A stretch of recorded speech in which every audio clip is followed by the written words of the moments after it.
I avui assistim a la presentació d'un llibre, Cuina de Rebost, presentat així a l'Ajuntament de Benimàmet, un llibre de receptes de cuina que va més enllà de la idea típica de gastronomia.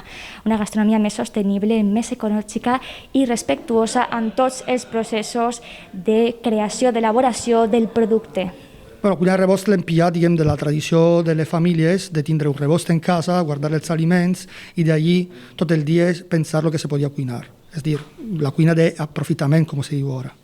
Bé, el llibre és un llibre de receptes, de cuina, però a més també té un missatge que haveu parlat sobre sobirania gastronòmica. Explica una miqueta què podem trobar al llibre i quin és el missatge que porta. Sí, efectivament, hi ha receptes que estan dividides per estacions i per els productes estacionals, i després hi ha una part que són testimonis de les productores com que treballem normalment, que són totes productores de proximitat que treballen de manera sostenible, tant en condicions laborals com en condicions de producció.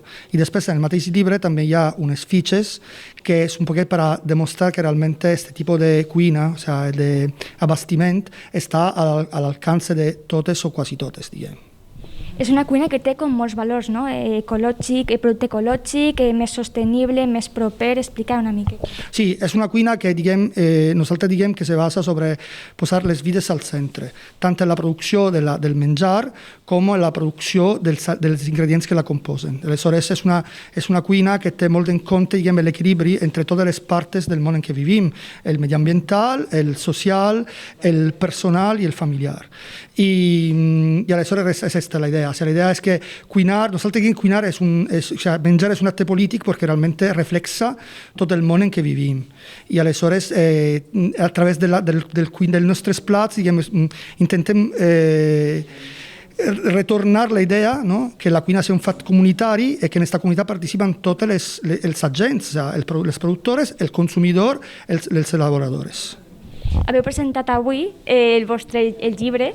Aneu a fer més presentacions? El llibre quan estarà disponible? Sí, ara fem més presentacions. La idea d'aquest projecte és justament fer una sèrie de presentacions en associacions veïnals o en entitats veïnals, tant del municipi de València, tant metropolità com de les pedanies. I a banda d'això, Caliu, que és l'editorial que ha produït el llibre, prepara una segona tira, diguem, de llibre comercialitzat, mentre esto no se comercialitza de moment, que bàsicament és per difundir el missatge. Caliu és una xicoteta editorial autogestionada que treballa en temes que tinguin a veure molt amb el territori, que estiguen molt relacionats amb el territori.